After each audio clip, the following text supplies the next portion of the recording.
Salam jumpa saudaraku. Dalam video kali ini kita sama-sama membahas tentang wawasan kebangsaan.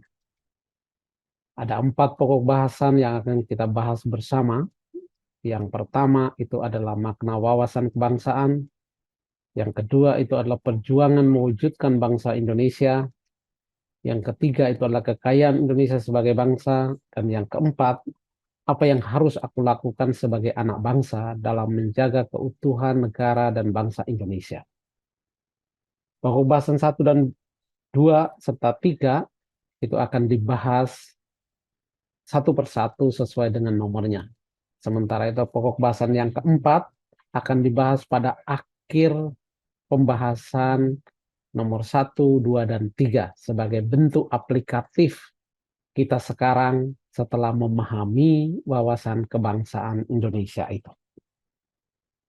Kita mulai dari pokok bahasan yang pertama, yaitu makna wawasan kebangsaan. Ada yang tahu apa itu wawasan kebangsaan? Nah, kita lihat bersama. Ada 2 kata utama dari wawasan kebangsaan, yaitu pertama itu adalah wawasan dan yang kedua itu adalah bangsa. Kata wawasan itu berarti cara memandang tentang diri dan lingkungan. Lalu kata bangsa, ini menurut Bung Karno, kata bangsa itu adalah himpunan masyarakat yang tinggal dalam satu wilayah yang merupakan satu kesatuan geopolitik. Geopolitik itu seperti negara. Dengan kata lain, kita semua yang tinggal dari Sabang sampai Merauke dalam wilayah negara Indonesia itu adalah satu bangsa, yaitu bangsa Indonesia. Dengan demikian, wawasan kebangsaan Indonesia itu berarti cara memandang diri dan lingkungan. Orang-orang, baik suku, agama, ras, kebudayaan, kelompok, golongan, dan lain-lain yang tinggal mulai dari Sabang sampai Merauke sebagai satu kesatuan atau sebagai satu keluarga besar yang disebut bangsa Indonesia. Karena itu ketika kita menyebut bangsa Indonesia, itu meliputi seluruh orang, suku, agama, ras, kebudayaan, kelompok, golongan, dan apapun itu dalamnya. Yang penting dia antara Sabang sampai Merauke dalam wilayah Negara Kesatuan Republik Indonesia itu adalah bangsa Indonesia. Ini yang menjadi makna dari kata wawasan kebangsaan. Wawasan kebangsaan Indonesia ini berlandaskan pada 4 landasan utama, yaitu Pancasila, Undang-Undang Dasar 1945, Bhinneka Tunggal Ika, dan Negara Kesatuan Republik Indonesia atau NKRI. 4 hal ini adalah hal pokok utama yang menjadi dasar bagi kita dalam kehidupan sebagai bangsa Indonesia. Baik, kita akan maju kepada pokok bahasan yang kedua, itu adalah perjuangan mewujudkan bangsa Indonesia. Kata perjuangan mewujudkan ini berarti mau mengatakan kepada kita bahwa bangsa Indonesia itu bukan hadiah. Bangsa Indonesia itu bukan pemberian. Bangsa Indonesia juga bukan satu mimpi di malam hari lalu pagi-pagi muncul. Oh, ini bangsa Indonesia. Bukan seperti itu. Bangsa Indonesia adalah sebuah perjuangan untuk membuatnya ada atau mewujudkannya, membuatnya berwujud. Ada yang tahu bagaimana perjuangannya? Bagaimana para leluhur kita berjuang hingga ada yang namanya bangsa Indonesia? Ini penting untuk kita pelajari bersama. Supaya kita tidak melihat bahwa hidup sekarang enak-enak saja, tetapi kita selalu mengenang bahwa ada jasa orang-orang dulu, ada perjuangan orang-orang dulu, ada jasa para leluhur kita yang membuat kita boleh seperti ini sekarang. Perjuangan mewujudkan bangsa Indonesia kita bagi dalam 5 bagian. Yang pertama adalah perjuangan fisik. Yang kedua adalah perjuangan hingga munculnya Sumpah Pemuda.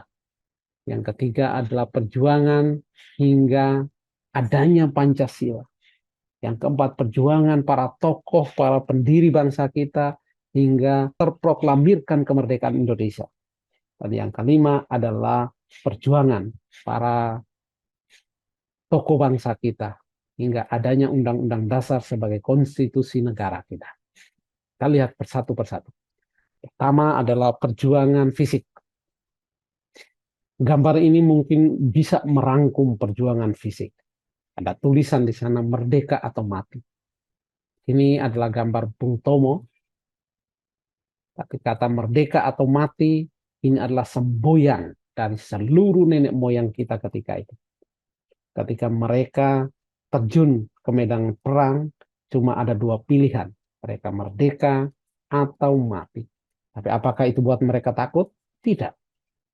Patriotisme, jiwa kepahlawanan mereka membuat mereka kehilangan rasa takut. Satu-satunya yang mereka perjuangkan adalah Indonesia merdeka. Walaupun mereka harus mati, walaupun nyawa mereka harus hilang ketika itu. Di sini ada beberapa pahlawan yang saya tampilkan fotonya, ada Cut Nyatin, ada Christina Marta Tiahu, ada Tuanku Imam Bonjol, ada Pangeran Diponegoro, ada I Gusti Ngurah Rai, ada Agustinus Adi Sucipto, ada Yosafat Sudarso, dan ada Jenderal Sudirman.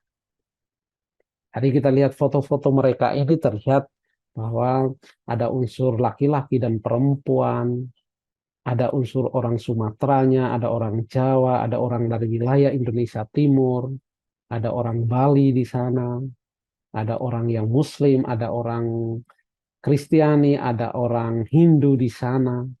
Ini hanya mau menggambarkan, inilah Indonesia.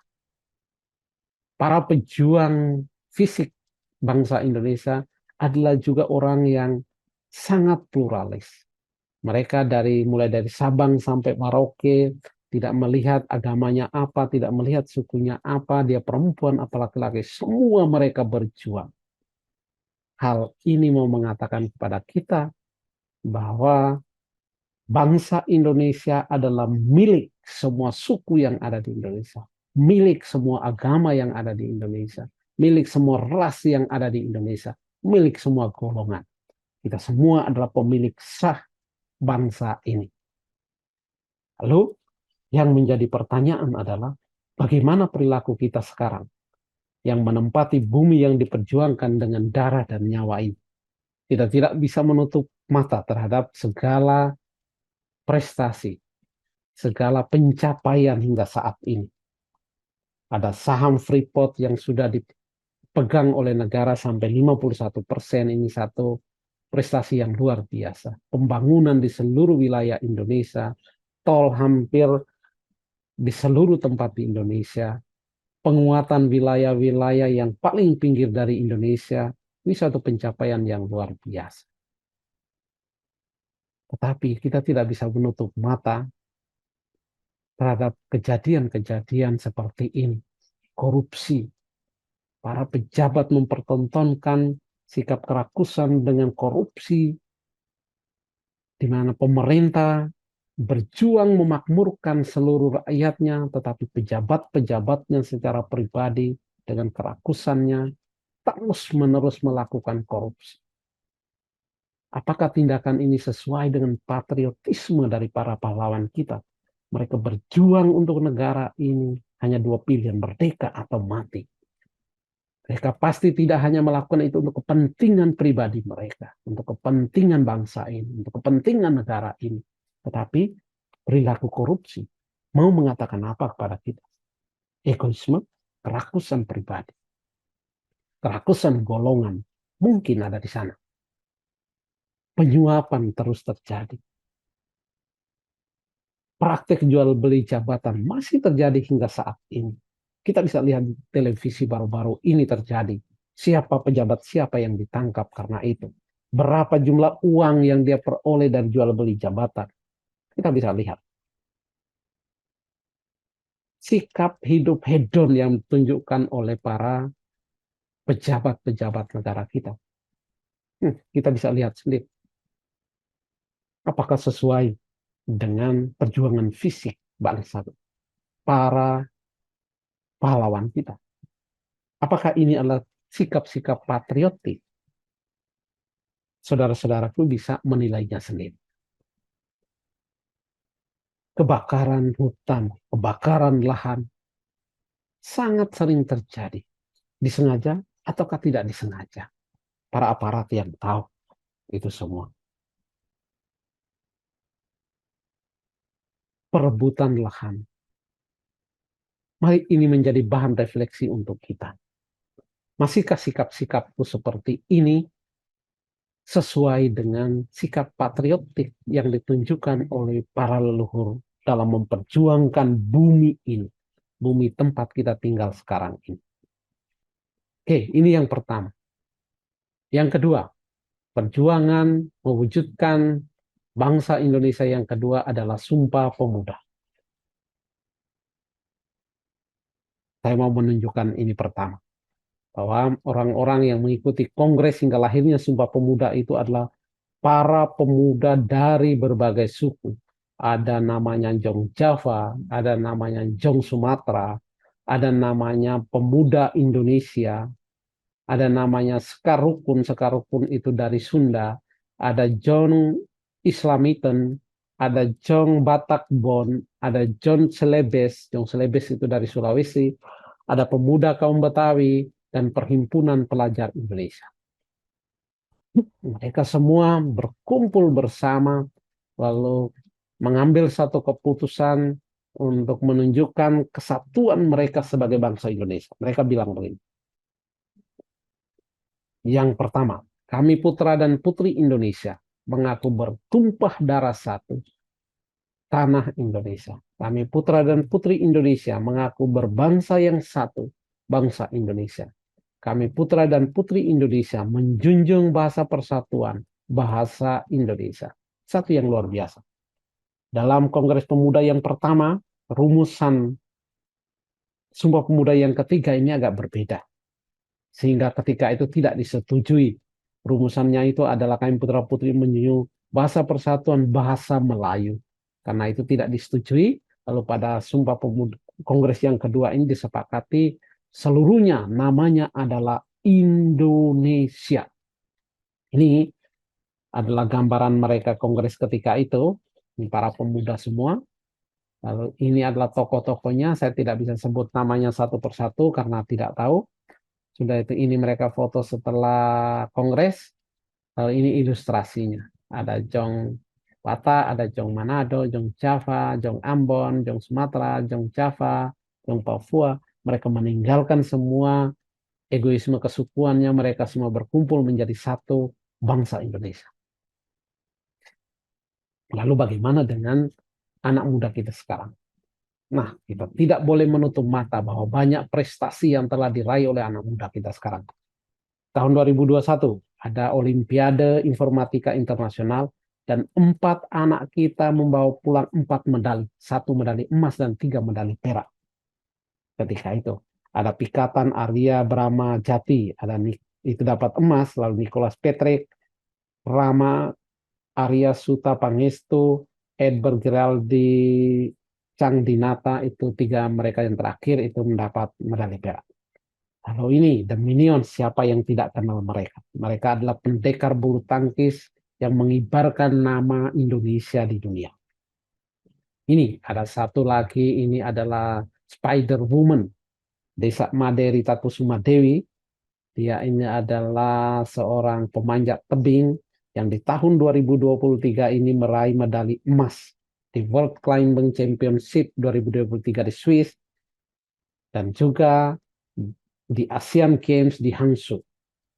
Dan dia sudah pasti bahwa lolos, sudah mendapat tiket untuk ke Olimpiade di Paris. Namun, tidak sedikit pemuda Indonesia yang terlibat dalam ini. Tawuran, terlibat dalam geng motor yang sangat-sangat meresahkan.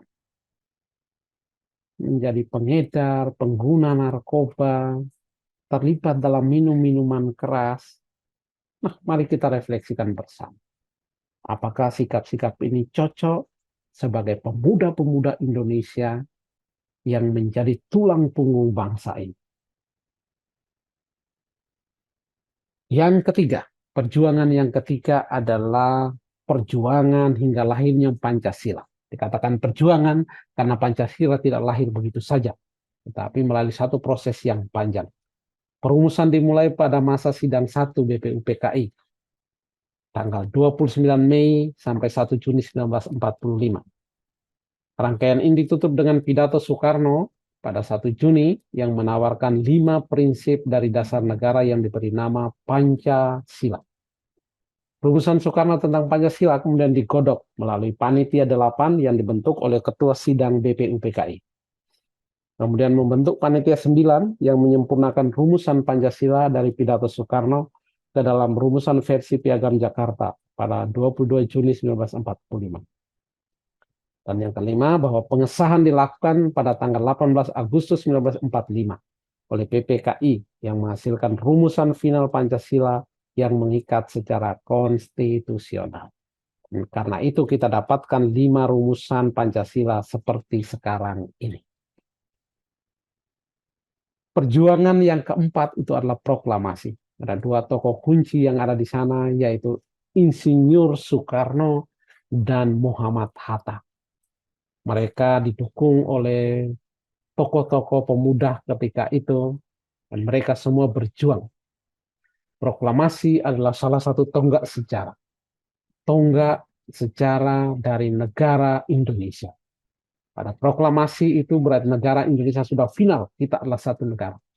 Tetapi Indonesia sebagai sebuah bangsa, Indonesia sebagai sebuah negara bangsa tetap berjuang untuk menunjukkan entitasnya sebagai bangsa itu sampai kapanpun, bahkan sampai hari ini.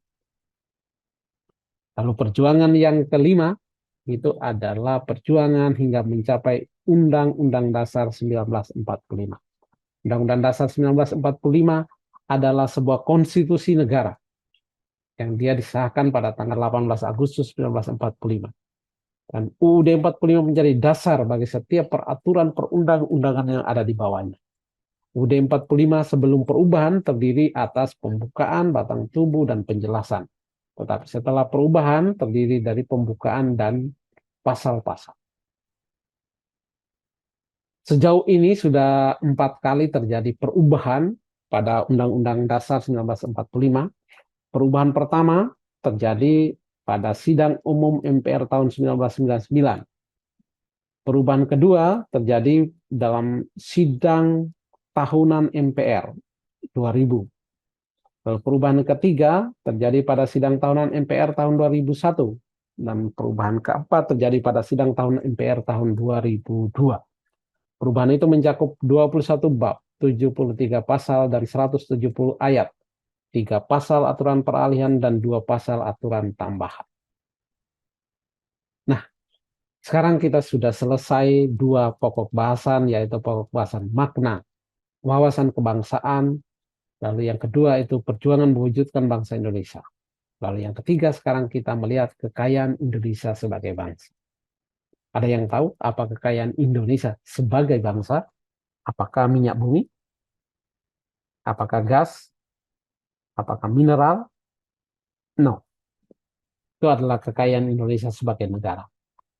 Jadi, apa saja yang menjadi kekayaan Indonesia sebagai bangsa? Kita lihat bersama. Yang paling pertama itu adalah suku. Indonesia memiliki ribuan suku. Ini adalah kekayaan. Agama. Indonesia memiliki 6 agama dengan aliran kepercayaan. Ras, ada begitu banyak ras yang tinggal di Indonesia. Lalu budaya, tentu saja sangat banyak, ribuan budaya. Setiap suku memiliki budaya yang berbeda. Dan semua itu yang disebut sebagai bangsa Indonesia. Mari kita refleksikan bersama. Apakah suku, agama, ras, dan budaya adalah kekayaan bangsa Indonesia yang patut kita syukuri? Atau perbedaan-perbedaan yang akan memecah belah kita? Apakah suku, agama, ras, dan budaya adalah kekayaan?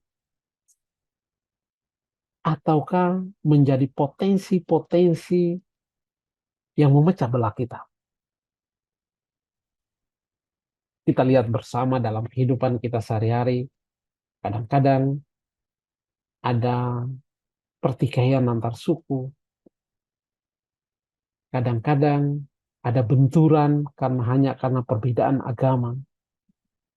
Kadang-kadang kita merasa tidak nyaman berada di satu tempat tertentu, berada di satu kantor tertentu, berada di wilayah tertentu karena ras kita berbeda.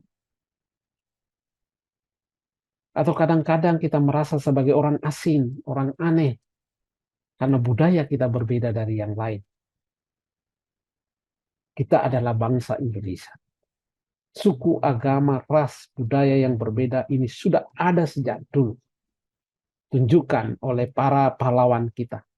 Ditunjukkan oleh para pemuda kita di era tahun 1920-an. Mereka sudah berbeda. Berbeda suku, agama, ras, budaya. Tetapi mereka tetap memperjuangkan bangsa Indonesia. Oleh karena itu, semua perbedaan yang ada, semua situasi real yang kadang kita lihat, yang bertolak belakang, politik-politik identitas yang sering dikumandangkan, mari kita sama-sama melawannya. Mari kita sama-sama secara rasional melihat, kita menghargai budaya bangsa kita sebagai sebuah kekayaan.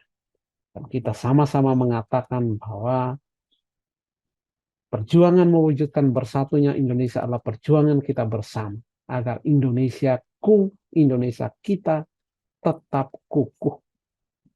Bukan saatnya berkata ini milikku dan itu milikmu. Perbedaan bukan untuk buat kita rapuh. Saatnya kita berkata kita adalah satu Indonesiaku.